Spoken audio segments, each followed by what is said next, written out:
سلامونه او نیکې هیلې مې ومنئ ګرانو دوستانو. د نن ورځې موضوع مو ده فیمینیزم یا د قدرت جنگ د ښځې او د مېړه ترمنځ، یا هم د ښځو او د نارینو ترمنځ، او مشترک ژوند. یعنی فیمینیزم او مشترک ژوند څنګه ده، کوم بدوالی لري، کوم ښوالی لري. آیا یو فیمینیست ښځه، آیا یو فیمینیست ښځه چې دا مفکوره لري، هغه څنګه یو میرمن ده او څنګه ژوند کولی شي په مشترک ژوند کې؟ آیا ژوند یې کامیابه ده که نه ده؟ دا اړوند به خبرې وکړو نن. فیمینیزم عموما دا وایي چې ښځه باید خپل قانون، خپل روش د ژوند ولري. اندې عموما د دوی نظر دا چې ښځه نارینه ته هېڅ ضرورت نه لري. ښځه خودکفا ده، کار کولی شي، پیسې ګټلی شي، جلا اپارتمان کې ژوند کولی شي. دا د فیمینیزم یو غوښتنه ده، یعنی د قدرت جنگ د نارینه او د ښځې ترمنځ ده. لیکن کله چې موږ مشترک ژوند ته راځو، د ښځې باید دې ته متوجه شي چې په جلا اپارتمان کې په پیغلتوب کې ژوند کول او بیا واده کول دا ډېر فرق لري. موږ وایو ښځو ته د دې پر ځای چې په کور کې ریاست وکړي، امرونه وکړي، اخري خبره ستاسو ومنل شي، دا کارونه پرېږدئ. د هغه پر ځای خپل د مېړه دپاره یو ښه مېرمن جوړ شي. تاسو پوهېږئ بعض وخت یو ښځه نه غواړي فیمینیزم عملي کړي، لیکن بیا هم هغه داسې کارونه په مشترک ژوند کې کوي چې هغه واقعا د دوی ژوند خرابېدو حال ته بیایي، یا هم دوی اصلا دا کار نه کوي. حتی د زموږ د بعضې پښتني ټولنه کې هم دا فیمینیزم موجود ده. دا ښځې خپل په منځ کې جوړوي، که څه هم دوی د دې واک نه لري چې یو فیمینیسټ جوړ شي، خو بیا هم دوی دا مفکوره لري. مثلا زه یو واده ته تللې وم، هغه یو کلیوال واده و، نو انجینو دریې راواخیستل، دریې یې وهلې. نو ما ته دا دریې وهل د انجونو ډېر جالب و، ځکه چې زما ډېر خوښ دي. نو دا انجونو په دریې کې ویله پیغلتوبه امیرتوبه د کنجک ناسته چې غایم ناویتوبه. یعنې دا رقم یو څه و چې ښځه چې واده شي محکومه کېږي. ښځه چې د پلار په کور کې دا امیرتوب دی، یعنې ښځه کولی شي د اکا کره ولاړه شي، د عمه کره ساعت تېر کړي، چې مېړه وکړي دا هر څه نه شي کولی.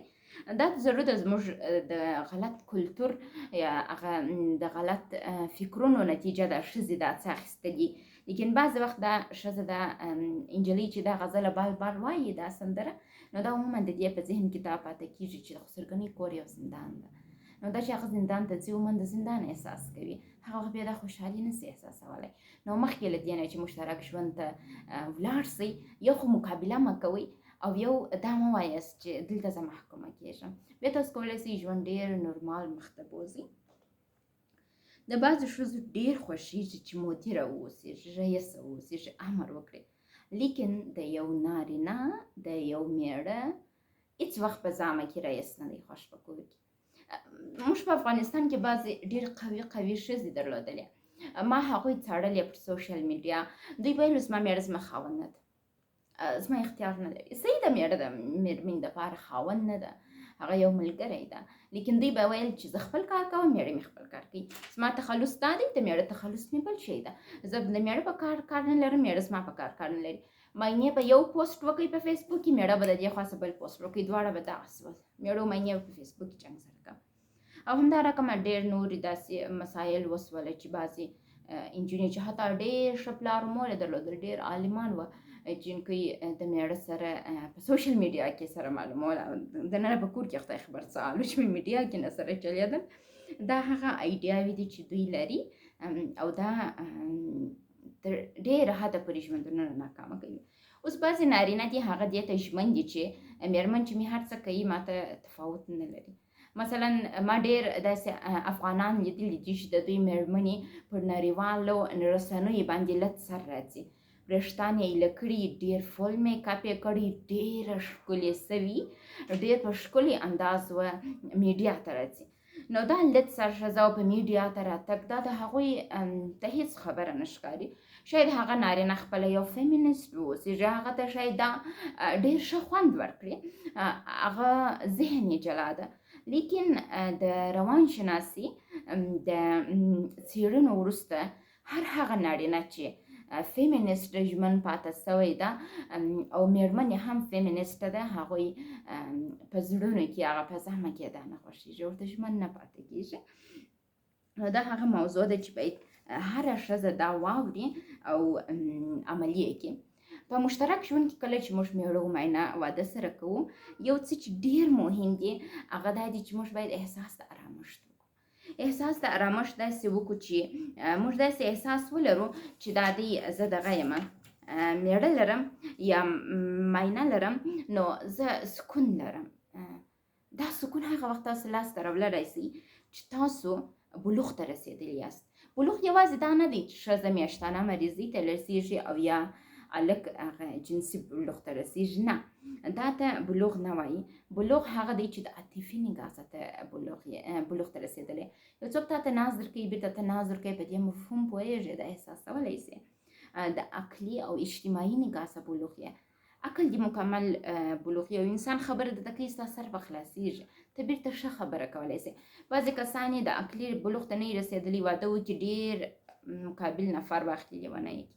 مثلا ما واده کړی، زما مېړه عاطفي بلوغ ته هم نه و رسېدلی، اجتماعي او عقلي بلوغ ته هم نه و رسېدلی، او زه ډېره یو بالغه جنۍ وم، زه یې واخیستله، ګډه وډه یې کړله. نو دا هغه څه دی چې یو انسان عاطفي، عقلي او اجتماعي بلوغ ته رسېدلی بیا واده وکړي، هغه کولی شي چې د ژوند اداره کړي او ډېر په ښه توګه مخته ولاړ شي. د سوره روم 21مه آیه ده د قرآن شریف.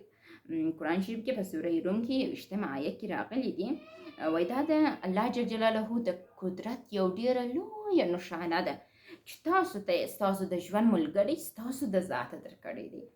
زه انسانه یم، مېړه مې انسان دی، زه کولی شم انتخاب وکړم، زه کولی شم ښایستې سترګې انتخاب کړم، زه کولی شم ښه اخلاق انتخاب کړم، زه کولی شم هغه څه چې زه غواړم انتخاب یې کړم. دا د الله یو ډېر لوی قدرت ده چې موږ ته یې راکړی دی، او موږ باید منندوی واوسېږو او هغه قانون چې عموما په 4 کتابو کې الله جل جلاله موږ ته راوستلی دی هغه وبې کړو، هغه ومنو. نو دا به ډېر ښي چې ژوند نورمال روان کړو. دغه ژوند چې موږ کوو زموږ پر اولادو باندې تاثیر کوي، زموږ په ټولنې باندې تاثیر کوي، او په راتلونکي کې به دا زموږ هېواد د نړۍ نورمال روانوي. موږ مېړه او ماینه یو بل کې نه سره چلیږي، په کور کې خدای خبر څاري، پر میډیا نه سره چلیږي.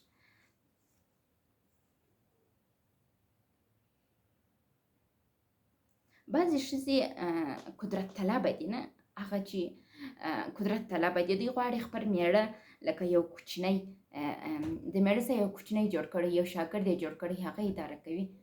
دا ډېر غلط کار ده. ته چې مېړه اداره کوي، کوچنی جوړېږي، دغه مېړه یې ورځ تا ته خرابېږي.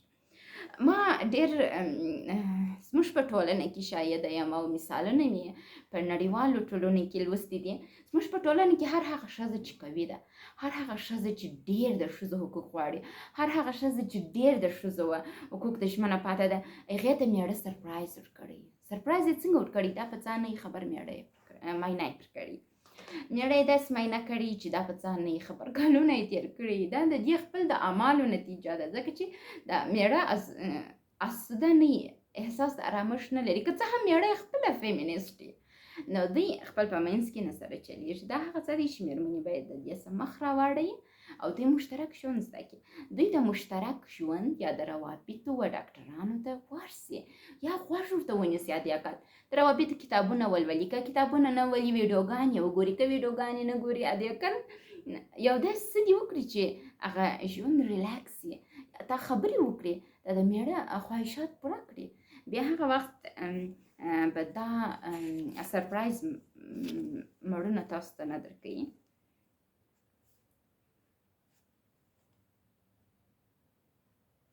بعضې ښځې وایي که زه قوي واوسېږم نو بیا مېړه نشي کولی ما ته پښو لاندې کړي. بلې ته قوي واوسېږه، لیکن که ته قوي ښځه یې، ستا مېړه تا ته پښو نه لاندې کوي، ته به د مېړه سره مینه کوې، هغه به ستا سره مینه کوي. نو چې ته د اوله سره د جنګ میدان ته راغلی یې، مېړه او ماینه د جنګ میدان نه دي، دا باید داسې څنګ پر څنګ سره روان یا هدف یې هم باید یو وي. دا خو داسې نه دی نن دې مېړه وکړې هغه یې لکه سبا بل مېړه وکړه. زما واده تقریبا 9 کاله تر مخه سوی ده، 9 هم نه 11 کاله وو، دومره کاله تر مخه سوی ده. د واده په اولو 6 میاشتو کې زما جلاوالی رالی او زه د خسرګنۍ د کور څخه په کومه حالت کې راوایستل شولم. خیر هغه خشونت به پرېږدو. دا دی اوس 9 کاله کېږي ما تر اوسه پورې واده نه دی کړی. باور وکړئ د بیا واده دپاره یو خو زه وډار شولم او بل دا سټیپ اخیستل ډېر نه پوهېږم بعضې انسانانو ته ډېر اسانه وي. دلته میړه طلاق کړي دلته بل میړه وکړي، دلته معاینه طلاقه کړي دلته بله معاینه وکړي. دا هغه څه چې دوی د مشترک ژوند په مفهوم نه پوهېږي. دوی دا هېروي چې مشترک ژوند څومره رول لري د دوی په صحت کې، د دوی په چهره کې، د دوی په نور کې. دوی دا هېروي او بیا د وخت تر مخه زړېږي. بعض وخت کسان ما ته وایي پروانې مثلا زما همزولانې یا تر ما لږ کشران یې چهره یې خرابه سوي بل شی زنجیر سوي، وایي ته څنګه ځوانه پاته سوې یې؟ زه ځوانه په دې خاطر پاته سوې یم چې ما خپل ځان پېژندلی ده، ځان مې پېژندلی ده او زه په دې خاطر ځوانه پاته سوې یم. که څه هم دومره ناجوړیانې پر ما تېرې سوي چې یعنې کوم ناجوړیان چې پر ما تېرې سوي دي، کوم عملیاتونه چې ما کړي دي، کوم پریشانیانې، کوم قوي دواوې چې ما خوړلي دي. که بل څوک وایي اوس به سپین سرې وایي، اوس به ویښتان سپین وایي، مخ به یې ګونجې درلودلی، بیخي یو بل شی به وایي. خو دا زه دا حالت ته نه یم رسېدلی ځکه چې ما خپل ځان پېژنده او زه د ژوند څخه تقریبا ځان مې راضي ساتم. بعضې نارینه په دې باور یي چې زه یو قوي ښځه وکړم، یو ښځه چې خودکفایي هر څه خپله کولی سي، زه داسې ښځې سره مینه لرم. داسې ښځې په ظاهره کې ډېر ښه ایسي. مثلا زه یو خودکفایه نجلۍ یم، زه ډېره بعضې وخت ډېره دیکتاتوره یم. زه نارینهو ته هېڅ وخت موقع نه ورکوم چې پر ما باندې لیډ وکړي یا ما حتی په کاري ځای کې حتی زه د بیبان څخه ډېره ښه جنۍ معلومېږم نه، د ډېرو خلکو زه خوښېږم. ډېر خلک کوشش کوي زما سره فرینډشپ جوړ کړي، لیکن کله چې زه بیا د میړه دایرې ته ځم، د مینې دایرې ته ځم، بیا مهمت ته زه یو بله پروانه یم. زه دا شی نه یم چې ما په ظاهره کې خلک ویني. نه، دا هغه څه دي چې باید هره مېرمن یې زده کړي. مورتوب یو داسې وظیفه ده چې ګرد عمر بیا کوي، هغه خلاصېدل نه لري. چې ژوندی یې مور یې نو مورتوب کوي. نو چې ته مورتوب کوي نو دلته 2 کارونه نسې کولی، چې هم به میړه کنټرولوي، هم به مورتوب کوي، هم به د باندې موافقه یې. ته 2 کاره کولی. دا کارونه په دا رقم: د کور کې میړه ته مسؤلیت میړه ته ورکړه، د باندې یو موافقه ښځه سه او ټول عمر مور پاته سه. بیا ته کولی سې خوشحاله ژوند ولرې، ښه ژوند ولرې، په ښه طریقه وکولی سې خپل ژوند دایره کې، نه به ناجوړه کېږې او نه به د مشکلاتو سره مخ کېږې. بعضې ښځې ډېرې سختې قوي، هېڅ شی تاثیر نه پر کوي، سم لکه زه. بعضې ښځې مستقلې، خپل پر ځان خپله ګټه کوي، خپلې پیسې خپله ګټي. البته زه داسې مستقله نه یم، ما تر ننه پورې کور ته معاش نه دی راوړی. غرور لري، تر ډېره حده زه غرور نه لرم، خو محکمه جنۍ ضرور یم. دیکتاتور یي لکه زه هم دیکتاتور یم. زه د نارینهو په مقابل کې دیکتاتور یم، هېڅ وخت د چا پروا نه لرم یو دم پر راغورځم. خو بېرته زه د باندې د خلکو دپاره شاید ښایسته واوسېږم، لیکن که زه دغه حرکات بېرته د ژوند د ملګري سره وکړم، هغه ته بیا دلچسپه نه وي، هغه راڅخه خسته کېږي، بیا ځي. نو حتماً کله چې رابطې ته داخلېږو دا شیان باید هېر کړو. بیا باید یو مېرمن جوړ سو او مېرمن ډېره ښکلې ده، پر نارینهو ګرانه یي، خو که هغه مېرمن واوسېږي. د هغه ښځې چې خپل میړه کنټرولوي، د مړو یې ژوند ډېر تریخ، ډېر په مشکلاتو کې. ښځه چې د قدرت دپاره جنګ کوي، هغه میړه د لاسه ورکوي. نو چې میړه د لاسه ورکوي، ستاسو ژوند به هم خرابېږي، د اولادو ژوند به مو هم خرابېږي او خپله به هم ناروغه کېږي. یو ښځه چې هر څومره ووایي زه د میړه څه جلا سولم نو زه په کیسه کې نه یم، زه ښه ژوند لرم، دا دی ما د بل چا سره واده وکړي تر هغه مې ښه ژوند دی. دغه ښځه که یو څو عمر بعد په رواني تکلیف اخته نه سول، زه تاسو ته ګارنټي در کوم چې زه خپل مسلک پرېږدم او بیا هیڅ وخت ویډیو نه ډکوم. یو ښځه چې یو ځل د یو چا سره جنسي رابطه ولري، دوهم ځل بیا د بل چا سره جنسي رابطه لري نه، دا خپله یو مشکل ده. څو نفرو سره جنسي رابطه ساتل.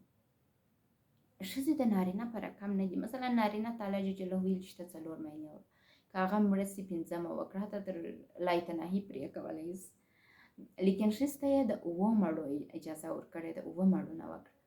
لیکن دغه 7 مړو ته باید ښځه ځان ونه رسوي، نو چې ورسوي یا بله یو نوی ځینې جوړه سي، هلته به پرته وي. دا هغه څه دي چې ښځې باید زده کړي چې د میړه څه جلاوالی او نوې او تر هغه ښه رابطو ته تګ تاسو ته خوشحالي نه درکوي. دا چې یو ښځه خودکفا واوسېږي، خپل د ځان دفاع وکړی سي، مستقله یې ډېر ښه دی. خو دوی باید دا ونه وایي چې زه نارینه‌و ته ضرورت نه لرم، میړه ته ضرورت نه لرم، خپله یې ګټلی سم، خپله یې خوړلی سم، میړه حق نه لري چې پر ما امرونه وکړي. ته چی کاره؟ میړه ته دغسې وایي ته چی کاره؟ رقصه لاړ چی کاره؟ نو بیا یو چپلاخ هم میړه ته ورکوي، دا اوس فیشن سوی ده. بعضې هلکان چې زموږ ته مناجعه کوي وایي ما مېرمن د پلرګنۍ مخ ته یې زه په چپلاخ وولم. دا خپل چې ما ته اوس شوک سم، اوس اواز کښل ښه دی، یو جنګ کول ښه دی، زموږ بیبیانو له کړي دي.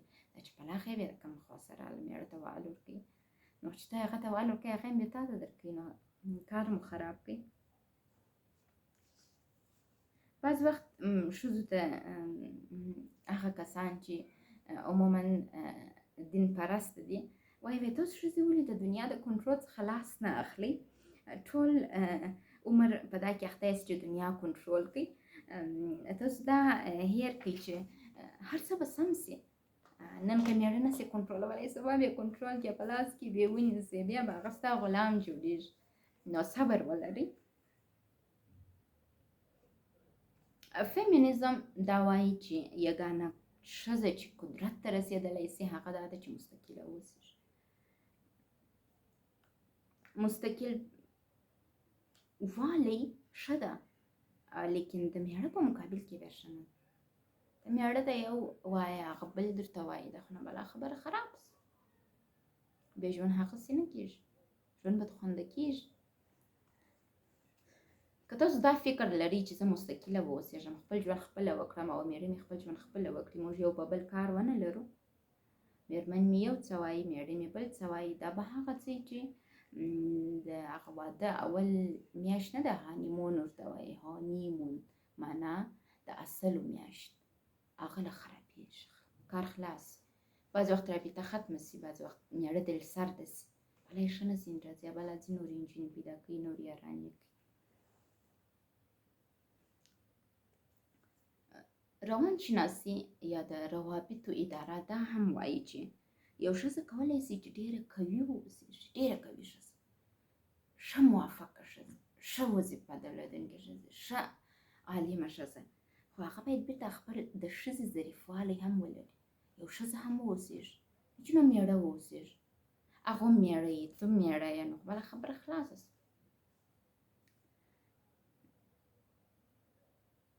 یو ښځه باید خپل میړه ته ورسېږي، میړه ته توجه هم وکړي. اوس بعضې ښځې چې په دې باور دي،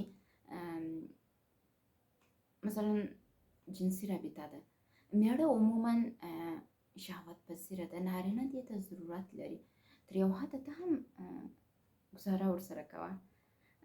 بعضې وخت ښځې د میړه څخه ډېر لرې، میړه یې تا ته ضرورت لري، نو چې ضرورت لري ته هغه ضرورت نه ورنفع کوې، جوابونه هم ورسره وایې، خراب ژوند هم کوې، هغه دا څه کوي؟ خیر درته کېږي.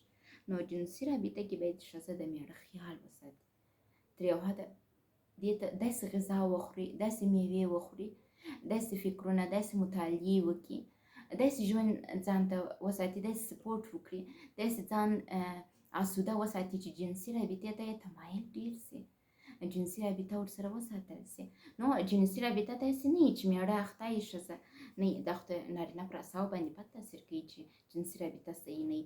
ته ناجوړه یې، میړه جنسي رابطه درسره نیسي، هغه ناروغه کېږي میړه خپله. نو دا به هغه څه وي چې موږ ذهنا او جسما خپل ځان یو ښه میرمن جوړه کړو، هغه ته رسیدګي وکړو، هم د جنسي نګاه سره هم د نورو نګاهو سره د ژوند.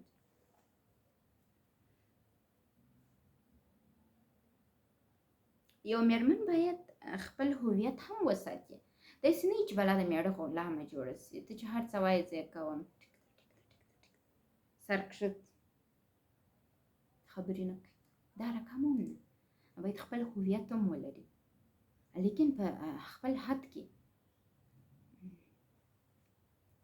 ښځه چې د کور څخه د باندې ډېره کوي، ښه رئیسه دي، ښه رئیس جمهوره دي، ښه وزیره دي، ښه مدیره دي، ښه معلمه دي، خو چې کور ته راسي میرمن دي سي، بیا ریاست میړه ته ورپرېږدي. نو دا به هغه څه وي چې خپل ژوند ډېر ښه کوي، خپل ژوند ډېر ښکلی کوي. ښځې باید د دې څخه لاس واخلي چې مدیریت وکړي، نظارت کوي، پر هر کار یې کار، په هر کار پسې، او اخري خبره به وایي زما چلېږي. بعض وخت ما د یو ښځې واورېدل، دوی خپل په منځ کې مشکل سره درلودی، میړه ماینې هغه ماشومه یې راغلله و میرمنې ته بې تربیګي یې وکړل، ناقرار هغې ویل خاورې سې چشي شراوې ورته وکړل، میړه یې ورته وایي شراوې ولې ورته کوې، ادب ورکه، پر نورو شیانو څنګه راپهلوانه یې چې دلته دا رقم خبرې کوي. ما چې دا خبره واورېدل، زه نه وایم چې ظالمه یم، لیکن زه په دا بخش کې پوه یم.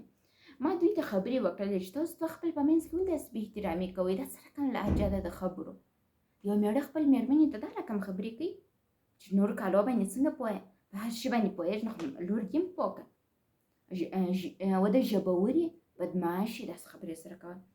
ما چې دوی ته یو څو خبرې وکړلې، نو میړه یې داسې راته ګوري، خبرې کوي، مینه چې وایي وایو دا خبرې مه کوه، د سیمې په چنګ کې دی. دا څه معنا لري چې میړه ستا په چنګ کې؟ غلام ځینې جوړوي، غلام چې جوړ کړي دا عقده اخلي، دا نارینه ده هغسې جوړ دی، عقده چې واخیستل بله ورځ چې دغسې شرموي د یو چا مخ.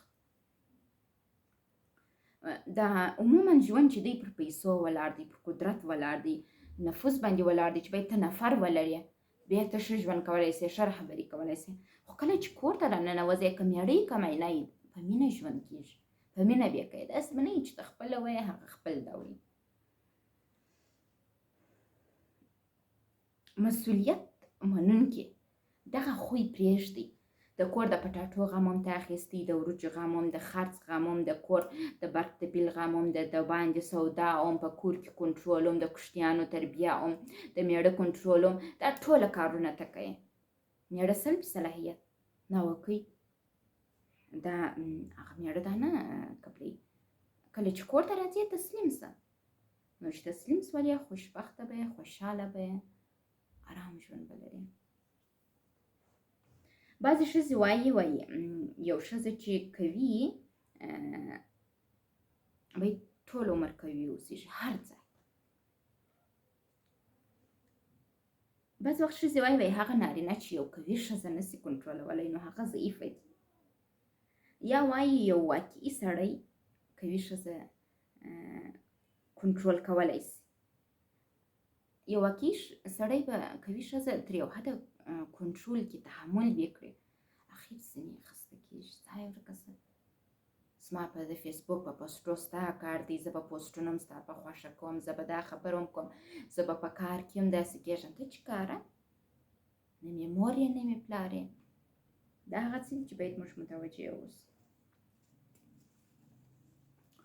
هر میړه هره میرمن خپل د کارو، خپل د احساساتو، خپل د هر څه مسؤل خپله دي، لیکن 100% تاسو یو پر بل باندې مربوط یاست، تړلي یاست، تاسو یو د بل څخه نسي لرې کېدلی، نسي فاصله کولی. چې میړه وایي زه فیمینیسټ یم، ماینه وایي زه مسجد ته ځم، زه قرآن حفظ کوم، تفسیر کوم، خو نه کېږي. او که مینا وایي زه فیمینیسټ یم، میړه وایي زه مفسر یم، دا خو ناټکار سو، یو رقم به روان یاست. موږ دا منو چې یو واقعي نارینه قوي ښځه ساتلی شي. د ډېرو نارینو قوي ښځې خوښې دي، د باندې ښه خبرې وکړي، ښه ویډیو جوړه کړي، ښه یوټیوب ته ویډیو پورته کړي، خلک یې تشویق کړي، خلک وایي چې مېرمن یې څومره لایقه ده. دا د ډېرو نارینو خوښېږي، حتی د ټولو خوښېږي. لیکن یو قوي ښځه څوک ده؟ دا یو نارینه قوي ښځه چاته وایي؟ چې هغه خپل پر ځان باندې اعتماد ولري، خبرې وکړي. مثلا زه یم، ویډیو ځان ته نیسم، خبرې کوم، اپلوډوم، ښه لیدونکي هم لرم، زه پر ځان باندې باور لرم، زه یو قوي ښځه یم. خپل ځان پیژنم، پر ځان باور لرم. که ماته په فیسبوک کې یو نفر یوه خبره ولیکي، 10 ورته لیکم. که یو ښکنځل راته وکړي، 10 ښکنځل ورته کوم. خپل ځان پیژندل اصلا ضرورت نه لرم چې خلک زما اړوند څه خبرې کوي، ولیکي، 10 خبرې دې وکړي، زر دې وکړي. یوه که زما وال ته راځې، یوه خبره کوې، زه 10 درته کوم، خلاص. هم مې ځان پیژندل دي، هم مې ځان ته قانون ایښی دی، هم خپل پر قانون باندې ځم. دغه مې سټایل دی. که څوک په فیسبوک کې ماته غلطه خبره لیکي، ښکنځل درته لیکم. لیکن کله چې ټیک ټاک ته راځو، خلک کمنټونه کوي، زه بیخي وایم ملانه، ځکه چې زه علمي بحث کوم، د یو استاد په صفت راځم. استاد ته په صنف کې شاګردان عموما بې تربیګي کوي، بیا استاد کار نه لري. یوټیوب کې هم همداسې، زه ویډیو اپلوډ کوم، که ماته خلک غلط کمنټ کوي، دا زما زده کوونکي دي، هغوی ته زه هېڅ نه وایم. په فیسبوک کې زه استاده نه یم، راځې ماته غلطه خبره کوي، زر نورې درته کوم. دا زما قانون دی، ځان مې پېژندل دي، ځان ته مې قانون جوړ کړی دی، خلاص. او کله چې یو ښځه خبرې کوي، خپل پر احساساتو باندې کنټرول ولري. اوس مثلا زه د محمد سره یم، زه چې د محمد سره خبرې کوم، اول زه د محمد څخه دا مننه کوم چې ته زما سره راسره یې، ما ته مینه راکوې، زه د ژوند کې منلې یم. زه بار بار محمد ته دا ما ویلي دي، او محمد پر ما احسان کړی چې ما سره مینه کوي. ما به هم پر محمد باندې احسان کړی چې تر ټولې دنیا دی را باندې ګران، لیکن باید بې احترامي ونه کړم. چې مسخله چې زه دا هغه کارونه دي چې غلط دي. هغه ښځه چې د خپل سر یې خپل د سر کارونه کوي او غواړي هر کار فیصله خپله وکړي، هغه د نارینه نه خوښېږي. زه بعضې وخت محمد ته ووایم ښه نو زه څه وکړم، ته ووایه. هغه بیا داسې انسان ده، ځکه چې یو خو هغه پر ما ډېر باور لري چې ته خپله هوښیاره یې، خپل فیصله خپله ښه کولی سې. نو هغه بعضې وخت ما ته وایي ته پوهېږې، یا بعضې وخت ما ته وایي دیلیت بایسکلت، بله ورځ یې راته لیکلي وه دیلیت بایسکلت. یعنې دیلیت بایسکلت په لغت زه نه پیدلمه، همدا څه معنا لري؟ دی ما ته وایي نه خپل کار چې کوه. نه دا هغه څه و چې هغه پر ما امرونه نه کوي، ما ته روز نه ایږدي، ما ته نه وایي چې دا کار وکړه، ما د څه څه هم نه منې کوي، لیکن هغه خپل خوی لري او د هغه خوی ما منلی ده. که هغه پر ما چاره راواخلي، لومړی ممکن زما خوا نه بدېږي، هغه پر ما ګران ده، زه د هغه خبره منم. هغه هم تر یو حده پورې ما ته غوږ نیسي. په اوس شپو کې سره خراب سوي یو، جنګي یو، دا 3 میاشتې کېږي، لیکن پر ما ګران ده. که هغه هر څه هم وکړي، پر ما ګران ده.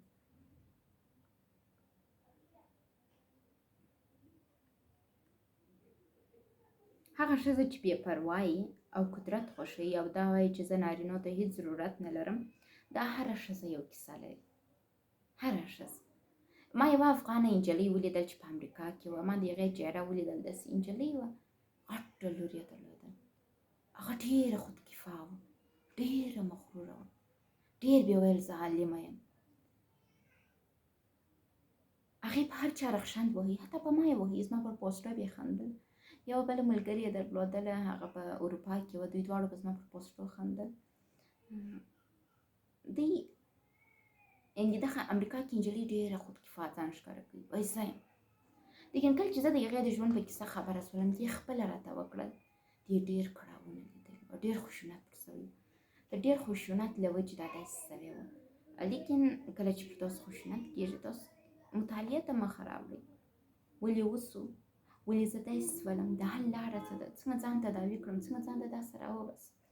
دا به هغه څه چې تاسو خپله لار پیدا کړئ. لار غلطوئ مه.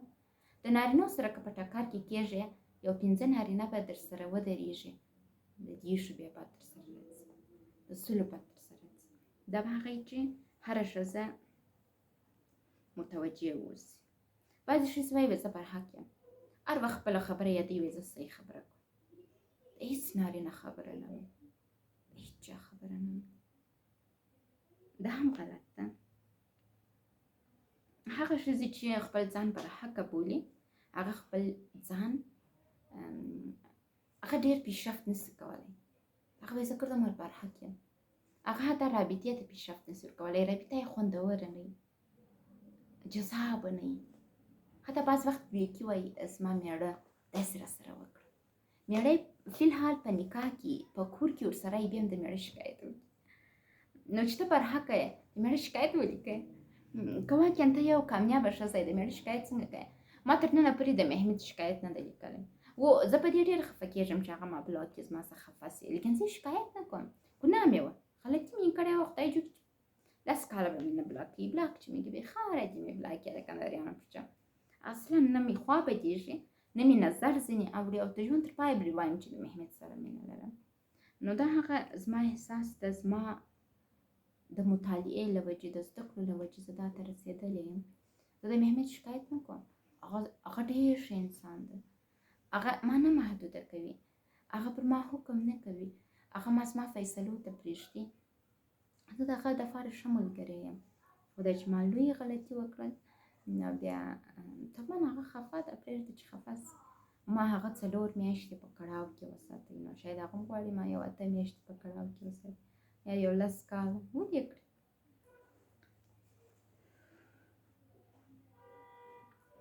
که یو ښځه خپل د کور سره مینه ولري هغه کولی سي یو امپراتور میړه نرم کړي، د ځان سره یې وساتي، مینه ورکړي.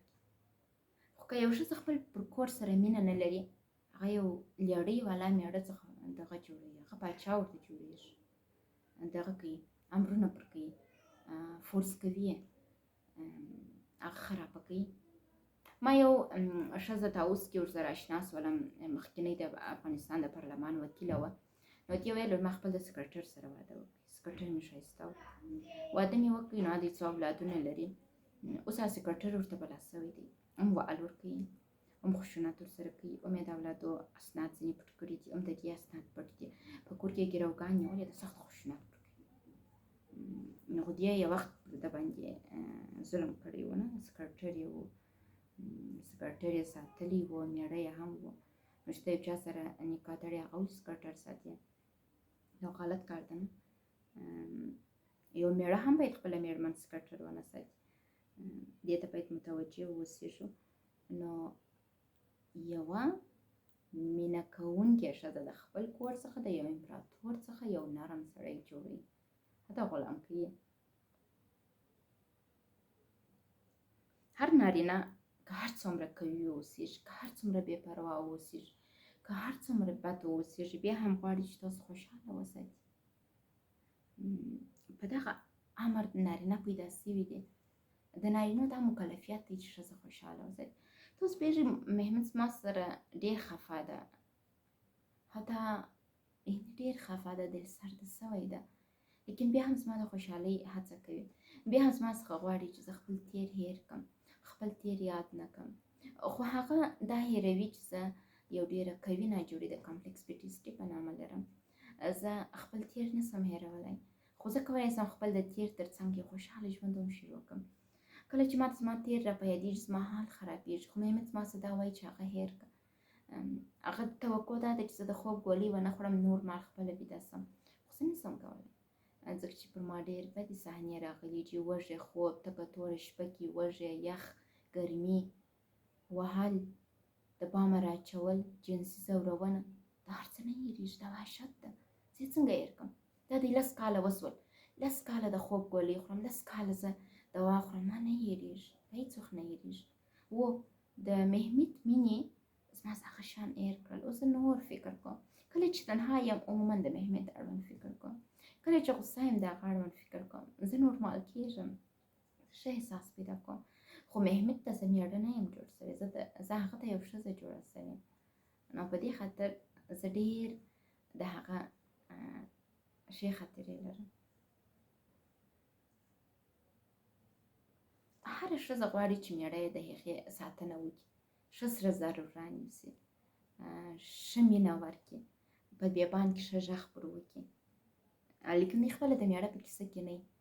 میړه چې د جنسي رابطې غوښتنه ځینې وکړي دا بیخي آماده لا نه وي. یو ښځه باید ښه متوجه واوسېږي، کومه میوه وخوري، کومه غذا وخوري، څه رقم استراحت وکړي، څه رقم سپورټ وکړي، تر څو جنسي رابطې ته آماده وي. دا نارینه غواړي. نو تاسې خیال وساتئ. یو ښځه باید میړه ته دا اجازه ورکړي چې هغه پوه شي چې زه تا ته احترام لرم، ستا قدرداني ستا مخ ته او ستا تر شا کوم، او دا چې ته زما په ژوند کې یې، زه ځان خوشبخته احساسوم. تاسو پوهېږئ محمد زما سره خفه ده، لیکن زه ناروغه یم، زه به هغه داسې لیدلی شم. زه اوس دې طرف ته ګورم، زه هغه تصور کې راوستلی شم، حتی اواز یې اورېدلی شم، مینه ورسره لرم، او په دې هغه ډېر ښه پوهېږي چې پر ما ګران دی. خو ځینې اشتباهات چې مې وکړل هغه دا و چې زه 10 کاله تنها پاتې شوې وم او زه دیکتاتوره شوې وم. ډېر څه مې وکړل، خو هغه اوس خفه نه ده، خو غواړي ما اصلاح کړي، او هغه غواړي ما ته دا هم را زده کړي، ځکه چې زما خوشحالي اوس په ده پورې تړلې ده. یعنې د ده په نوم اخیستلو بېلېږم، راویښېږم، در حال چې دی زما سره خبرې نه کوي، ځکه چې عموما دی په دې باور ده چې دا ډېر تماس ما ته ضرر رسوي، زه ډېر وابسته کېږم. یعنې په دې باید ستاسو د ژوند ملګري خبر یم. مینه هم ګټل دي هم بایلل، لیکن مینه بایلې نه. که یو انسان حقیقي مین واوسېږي د ژوند تر پایه پر بې هغه یوه مینه، یوه مینه. ما خپل د مخکیني میړه سره مینه نه درلودله. کله چې زه په نامزادۍ کې په دې پوه شولم چې زما میړه یو عاقل شخص نه ده، هغه عاطفي نګاه بالغ نه دی، ما ته ناز نسي راکولی، د هغه ذهن بالغ نه دی، زما خبرې نسي نوش جان کولی، هغه هوښیار نه دی، اجتماعي نګاه څخه بالغ نه دی. کله چې زموږ د خپلوانو هلکانو ته راغلی، زموږ د خپلوانو هلکان به دا رقم شیان دي چې مخ ته نفر ورته تېر شي رخشان په وایي، هغه به ډرامه کوي، زه به په زیرېدم، خپل په خپلوانو کې ډرامه و، د باندې ډرامه و، هره خندلی بیا. کله چې زه ناجوړه شولم بیا به یې خلکو ته ژړله چې زما خسرګنۍ زما مینه بیا ولې ده، ما ته یې په لاس نه راکوي. اوس صاحبه تا زه کوما ته ورسولم، ستا پلار زه در بام راواچولم، کوما ته یې ورسولم، زه ناجوړه شولم، زما حال خراب دی، زه د ملا تکلیف لرم، زه ډېر څه نشم کولی، ناتوانیانې راته پېښ شولې. نو زما کورنۍ خو ناکسه ستا څه نه یم قید کړی، ته ولې خلکو ته ژاړې؟ یعنې دا تر دې حده پورې یو اب نارمل شخص و. زه چې په نامزادي کې په دې پوه شولم چې دی داسې ده، نو لومړی د اعصابو حمله ما ته هغه وخت راغله. په نامزادي کې ډېر مې وژړل، بسته شپه مې مکمل وژړل چې ولې زما میړه داسې بې عقل دی، زه د ده سره ګډ ژوند څنګه کوم. نو بیا هغه و چې په ما حمله راغله، دا زما زامې جام پاتې شولې، داسې خلاصېدلې نه. بیا ډاکټر ته ولاړو، دوا شول، زه سمه شوم. نو کله چې واده کوئ په دقیق توګه باید که خپل انتخاب نه کوئ، باید مور و پلار متوجه واوسېږي چې خپل اولاد ته وګوري چې زما اولاد په کم بالغیت کې موجود دی، هغه رقم میړه و مینه ورته انتخاب کړي. نو بیا به صحت د ټولو ښه او ژوند به نورمال روان. ما مینه نه وه کړې، ما مینه د محمد سره وکړل، او محمد به زما لومړی او آخرین مینه وي، زه بیا د چا سره مینه نه کوم. حتی که محمد زما په ژوند کې ونه اوسېږي، حتی که خدای نکرده محمد مړ شي، هېڅ وخت به زه بل چا ته په هغه مینه ونه ګورم. مینه ګټل دي، ما مینه وګټل، ما مینه وکړل، لیکن بایلم یې نه، په بل چا یې نه سودا کوم، حتی که هغه واوسېږي که ونه اوسېږي. دا به مې هر پیغام و هرې نجلۍ ته چې طلاق ته ډول ونه وهي، پاچاهي ته زور ډول ونه وي، ریاست ته ډول ونه وي، خپل ژوند خراب نه کړي. صحیح دی. هغه نجلۍ چې په امریکا کې وه او ډېره دیکتاتوره وه، هغه نجلۍ مخکې مېړه خشونت پر کړی و، خسرګنۍ خشونت پر کړی و، مېړه یې د دې دفاع نه وه کړې، نو د دې څه مېړه جوړ سو. کله چې دا پر قدرت راغله، مېړه ځینې جوړ سو. د هغې دپاره شاید هغه ښه و، د هغې مېړه د هغې غلام جوړ سوی دی، چې هر څه کوي هغه کار نه بلري. د پیغور او دفاعي سیستم حالت ته یې ژوند تبدیل سوی و، لیکن دا د حل لار نه و. ډېر په خارج کې طلاقونه بیخي ډېر چې د ټکه سره طلاق سره اخلي، پای کې ګرده ناجوړه روانیان په شفاخانو کې بستر دوا خوري. دا هغه څه دي چې موږ خپل ځانونه خپله خرابوو. کوشش وکړئ چې خپل ایډیالوژي د مشترک ژوند مطابق جوړ کړئ، مخکې له دې نه چې واده وکړئ. نو بیا هم یو ځل وایم چې هغه نجلۍ چې غزله ویلې وه، یو څه بې ادبه ده، نه وایي پیغلتوبه امیرتوبه، د بندي خانه جوړه که زنوي توبه. نو کوشش وکړئ چې واده ته مثبت فکر ولرئ، ځان په پوه کړئ چې واده څه معنا لري، مېړه هم پوه کړئ او مینه وکړئ او یو بل ته مینه ورکړئ.